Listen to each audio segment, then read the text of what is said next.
Okay, so I'm going to keep this short. I'm very upset, people. As if I don't have enough stress in my life, okay? It is August 31st, 2022. Now, I just got a letter in the mail here. You can see. Where is it? Do you see? Okay. There's my name. I will read it to you. We'll start with that first. Okay. This came from Ministry of Children and Family Development. I just opened it.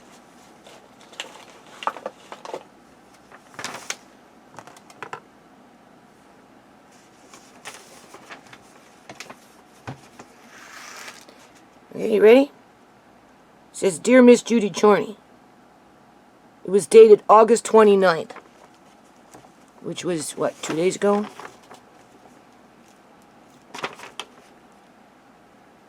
Okay. Here's what it says. This letter is to advise you that I have completed my assessment as required by the Child, Family, and Community Service Act regarding concerns that your children may be in need of protection. Based on the results of my investigation, Amari Johnson and Andre Chorney are not in need of protection as reported. Now remember, I don't know what was reported by that paramedic. I really don't, people. But anyway, as required by the Child, Family, and Community Service Act, the results of this investigation will be kept confidential, and our file is now closed. It's closed. The social worker, Greta, closed the file, people. That's what she's saying. You may access your file information by completing request for access. Okay, that's for another day. Okay, this is not the first time. All right, I've had this happen. Ever since Uncle John was medically kidnapped, they got like a long list of shit. Okay, this is, right? This is just whatever. So, now we know that whatever file was there has been closed. Okay.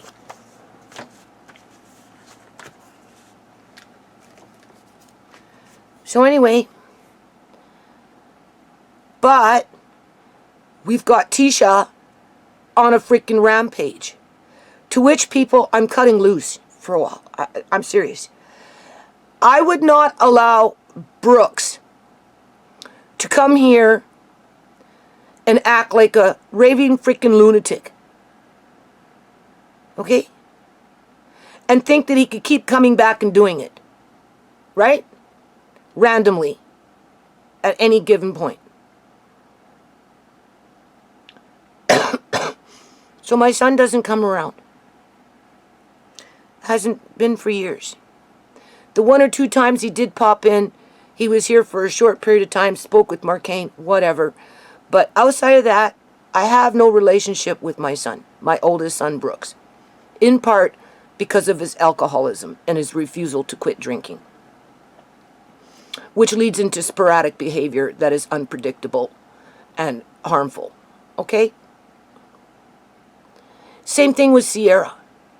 You know, Sierra was a little more difficult because she wasn't as resilient as Brooks in terms of being independent. Okay? And she always migrated back home. But she negatively affected the whole family for years.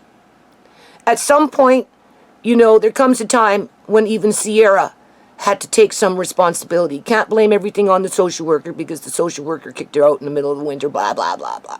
Okay? Because at the end of the day, Sierra could have just, for all her rebellion, people, she could have taken that energy, invested it into herself, and rebelled against the drugs, and she chose not to do that.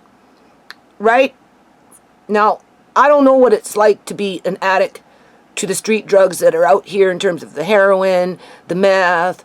I know meth is a bad one in terms of it can draw an addiction very, very quickly. That's why they like to introduce it to kids, because it just takes the one hit to create a lifer from the methamphetamine. So anyway, you know,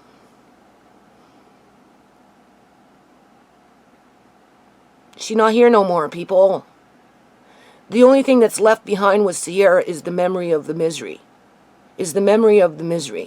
Because there was a lot of misery. Okay.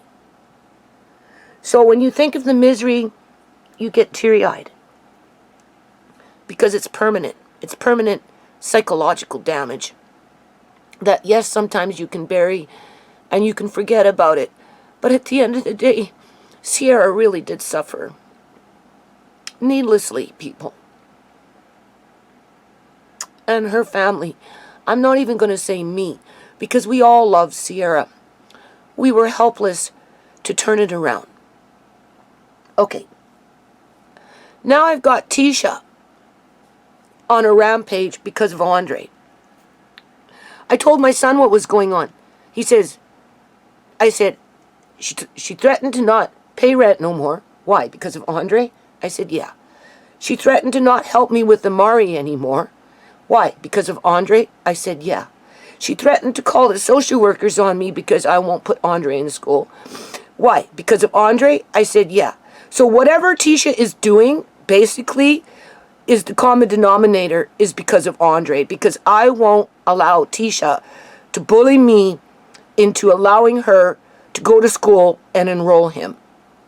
So that she can come by 2 or 3 times out of the month, do her spot check, criticize me, ridicule me, put me down, call me down, tell me that everything I own is junk and that she doesn't want anything to do with it, but I'm supposed to live up to her expectation. I'm getting off that fucking bandwagon, people. I'm done. Because, you know, I try and talk to her sometimes, you know, but it goes into an argument because it goes into that girl pissing contest. Because she doesn't have her sister to piss on anymore. So she's pissing on me. And I look back when my girls were growing up. And, you know, they would natter and they would knit her and, you know, and, right, they weren't close sisters, right? Especially when all that drama was coming with Andre being apprehended and all that other shit, you know, with the cortisol going and just whatever, right? You know, like it really does erode the family unit. But besides that point, you know, I just look back and, you know, 2 different girls, 2 different personalities, 2 different mindsets, 2 different goals, 2 different ways of going around to get to those goals. And in there was clashes, you know what I'm saying? Which is okay, life is clash. You're always conflict with life, right? But now that Shamay's not here, it's like she's trying to do it with me and putting her thumb on me, right? And, you know, like, I can take constructive criticism. Okay, like, for example, you know, my son is kind of feeling, I can tell when my son is feeling somewhat remorseful, right? I can tell that he's feeling somewhat remorseful with that stuff in the garage, right? And he's, you know, he's kind of like humming and hawing and, you know, and I'm like, look, Markane, we're past that point now. Just, it's out of the basement now. The worst part is over. Right? Now it's time to get it out of the garage and be done with it and put it behind us. And I just explained to him that if my daughters, Sierra and Shamay, would have been alive today, whatever's in the garage would have went to them. And that would be on the assumption that Sierra would be functional. Okay? Shamay, whether she moved out and got her own place, could have taken it with her, or whether she stayed in the basement and used it, it wouldn't have mattered. It would have went to the girls for the most part. And being that Marcane was down there using it over a period of years until Marina showed up, and then they decided they didn't want it, that's okay too. Where the vacuum is, it's not a gap, it's like a vacuum, is that if my girls, Sierra and Shamay, would be alive, whatever's in the garage, they would have picked through, would have taken it, used it for themselves, and the rest would have been gone, and it wouldn't have been an issue. But because they're not here, the stuff just went dormant, people. It just went dormant. And because there's only so many hours in a day for me, and there was no need to get it out of the basement as fast as it went out, because, you know, my son, it basically, you know, in terms of the kitchen stuff and what was in the cupboards and, you know, and right, you know, like there was no urgency. So everything just went dormant. Whereas if my girls would have been live, they would have either used it, they would have picked through and take what they wanted to go to their new place so they wouldn't have to pay, right? Right? I tried to explain that to my son. Yeah, I'm losing thousands of dollars in a great grand scheme in terms of, I guess, if you want to put a dollar value on it, but it's just, like I said, I've got Rhea coming over this week to work on the appeal, and she can go nuts. I told her, you're going home in a van. Literally, you're going to pack up that van. I don't care what, you take what you want. Because if you were my daughter, I would say the same thing to you. So feel free. Whatever's left, my son said he'll take it out to the front on Saturday. We'll sell it. If we want to do something on Sunday, we'll try and sell it. Whatever doesn't sell, people, is staying on the road, on the curb, and people can take it. Okay? They can take it, because I would have given it to my daughters anyway. Right? It's the fact that my daughters aren't here.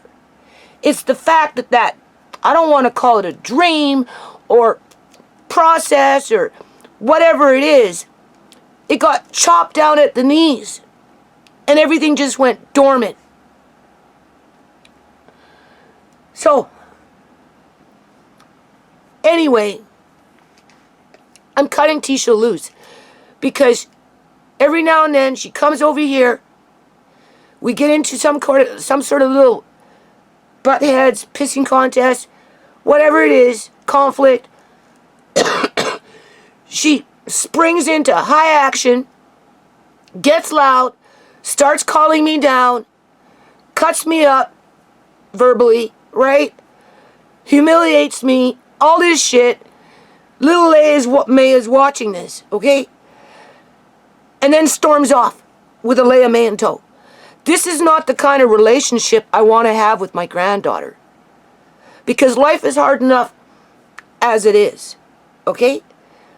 Right? These are not the memories I want for a Leia May. And these are the memories that Tisha is importing into a Leia May's brain. Because Tisha herself, with the cortisol or whatever is going on in fucking her life, you know, a lot of it is displaced anger, I'm sure. You know, just spilling it out on me, thinking she can, I don't know what, people. If you think everything that I own is garbage or junk and useless, why the fuck you coming around? She helped me mow the grass 2 times this year. I'm very grateful for it, but at the end of the day, if I really need somebody to mow the grass, I can go up to a homeless shelter and hire somebody for 50 fucking bucks and they can mow the fucking grass for what it's worth. Okay? If I can't do it by myself. All right?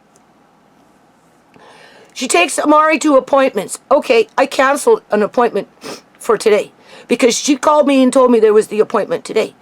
Right, but she was coming by herself because she was going to storm around here, huff and puff, make threats, call me this, call me that, so that she can storm off to the school and enroll Andre after she was done with Amari. I phoned her back. I said, look, don't fucking come. Don't come. I'm not opening my door. Like, I don't need to be terrorized like this in my house, people. I don't.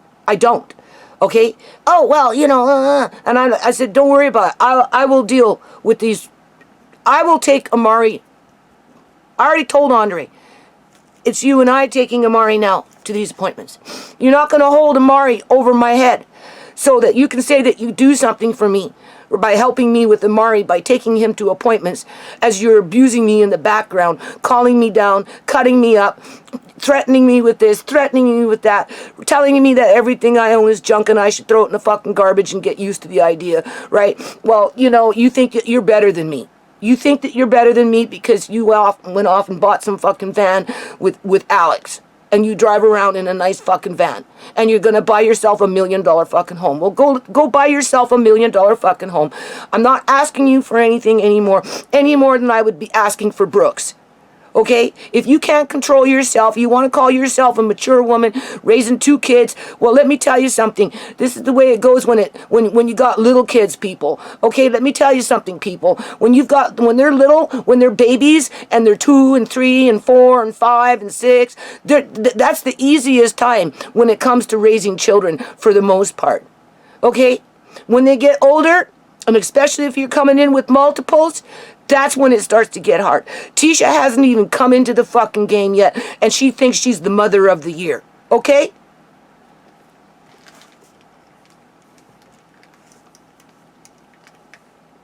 Seriously.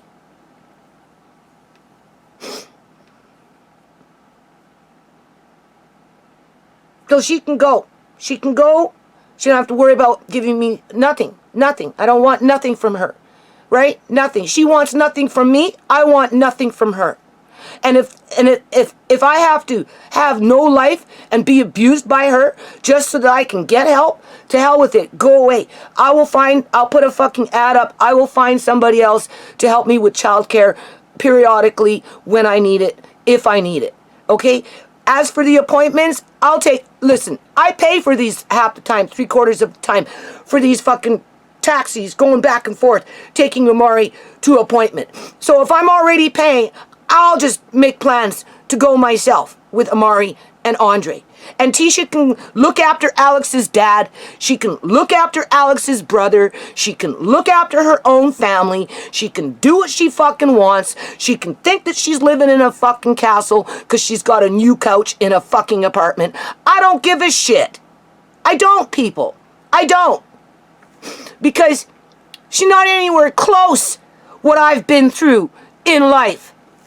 She doesn't know what it means to struggle in life. Whether you can read or not, it doesn't matter. Struggle is struggle. And right now, she's not struggling for nothing. And that's why she's running around acting like she's all that in a bag of chips, abusing her mother. As she's holding everybody in hostage in this house today, August 31st, 2022, where we don't even want to open the freaking door, wondering if Tisha's going to show up with the fucking police. Because I'm not putting Andre in school. When I already told Greta that this is just not the time yet. I already mentioned to Andre, Andre, you pick up with your freaking reading. You have to try a little harder. Look at the trouble that you're creating for me and everybody else. But you see, that's the thing. I'm not going to try and make Andre feel bad that he's creating me trouble. But I'm letting him also know that he needs to grow up a little bit and try a little harder. Otherwise, whatever troubles are around aren't necessarily going to go away because everybody's got something to say. And this younger generation is downright stupid. Tisha's little boy, Kyrie, reminds me of Sierra. Very needy, cry, if he's not in his mother's arms. Sierra was somewhat the same way. What's going to happen if Kyrie has a learning disability, to which I'd probably put it at an 80% percentile that he will, just by his nature right now at this early age with his whatever's going on with his insecurities, attachment disorders, whatever you want to call them. Okay? Because they're way too similar, like with Sierra when Sierra was little. And Sierra definitely had a learning disability. What is Tisha going to do? Beat him so that he'll learn? So that she can feel like she's a good parent? What is it going to take for Tisha to realize that you can't beat anybody to make them learn anything? Not beat, but just be aggressive, be forceful.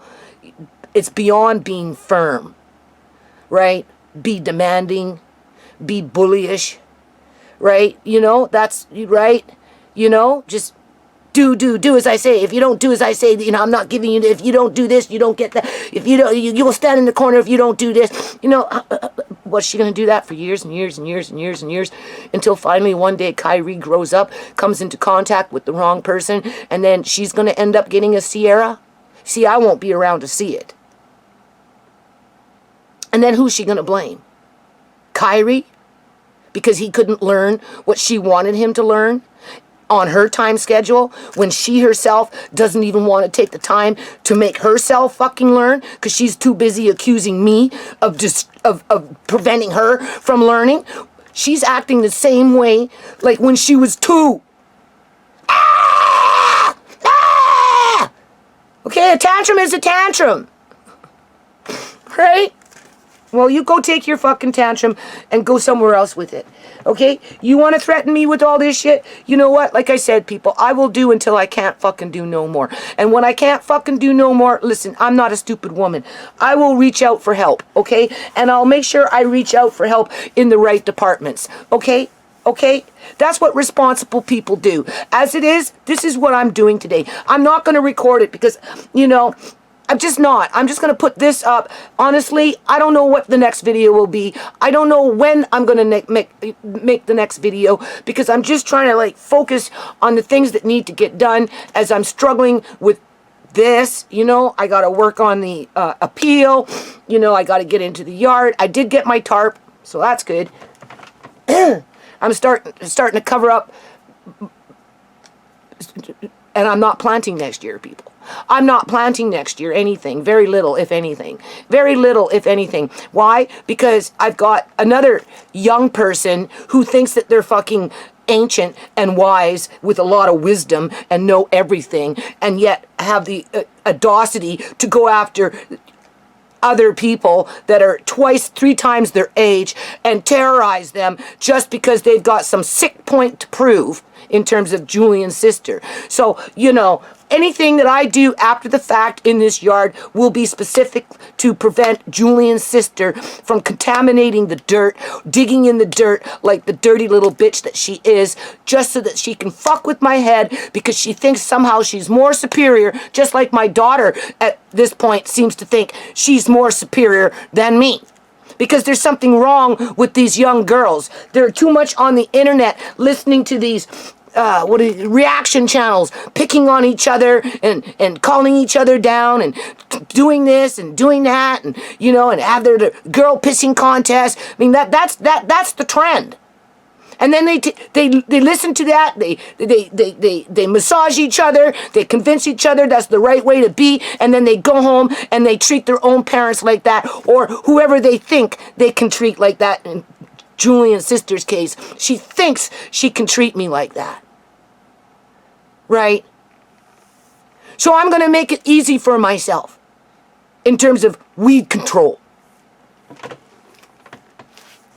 I'm going to put the investment in this year, so next year I don't have so many weeds to deal with. If I want to plant, I'll plant. If I don't want to plant, I'm not sweating it. Because I can feed my family for 2, 3, 4 fucking years without worrying about anything, people, as the world around me is coming crashing down. That's more than Tisha can say. That's more than freaking Julian's sister can say. The only thing that those two have in common is they're the same fucking age, they're young, and they're dumb.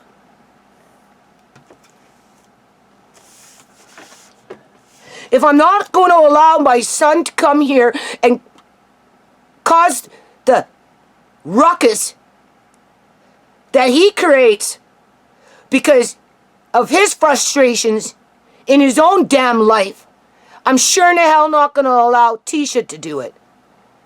And if she doesn't want me to have a healthy relationship with my granddaughter, because she doesn't want Alea May to love me, or be close to me, or to like me, because somehow it threatens Tisha with her parenting in terms of that girl pissing contest.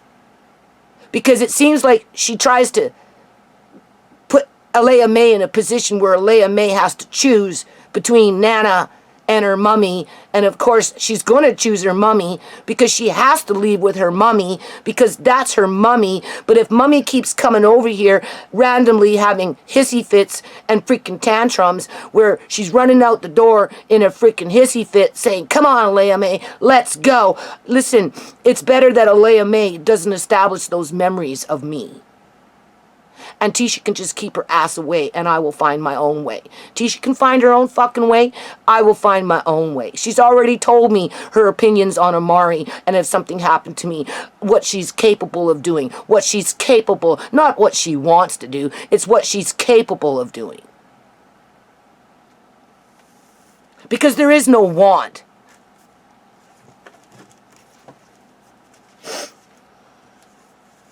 So that's, I'm not going around in circles, I'm done. Now, I don't know. This could change. Because Tisha threatened to call MCFD on me because I won't put Andre in school. But Greta already knows that it's just stay on track. Just, everybody is a little concerned. But everybody just has to be a little more patient. While Andre himself has to mature through conversation to learn to accept more responsibility for himself and to buckle down with a bit more effort. Right? As I get these trolls, Julian's sister, coming in with their fake user accounts posting a comment, blah, blah, blah, blah, blah, blah, blah, blah. Well, you know what? Go have your own freaking kid, more than one, raise them, let them get big like you, and then come back and talk to me. Because as far as I'm concerned, a mother that allows their kids to go into other people's yards and steal bikes and potatoes and all this other shit and think it's fucking funny because what? I'm not even going to go there as to why they do it. The point is that they do it. That mother has nothing to brag about. And that's why Shamay cigarettes were laced with medical fentanyl at that mother's house. Will I ever get justice for that? Probably not. Probably not. Because we didn't see that bitch do it. Right? But that medical fentanyl came from Julian's mother's house. And I doubt it was the mother. Okay?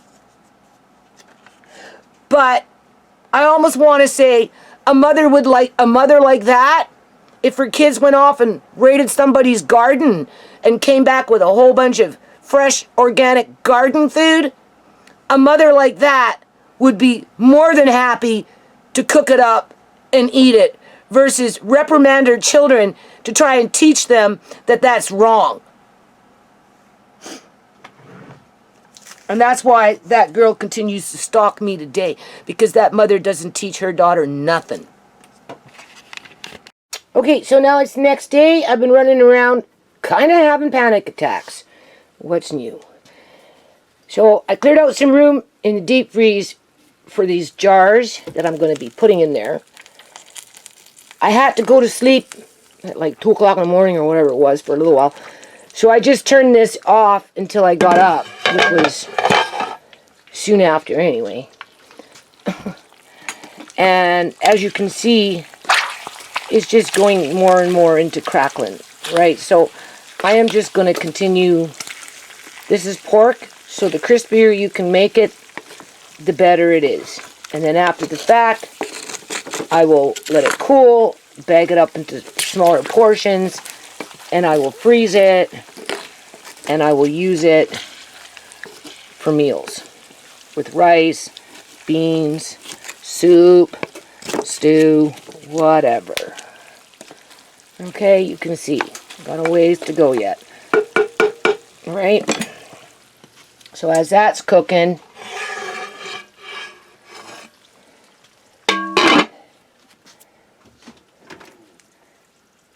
let's see what this doing. Everything's greasy. Oh, the dishes and wiping stuff down, getting ready for the next last little batch here, which is this, which it looks like it's getting pretty much done. And that will probably be another 2 or 3 more jars. So I will get my jars ready, and by the time my jars are ready,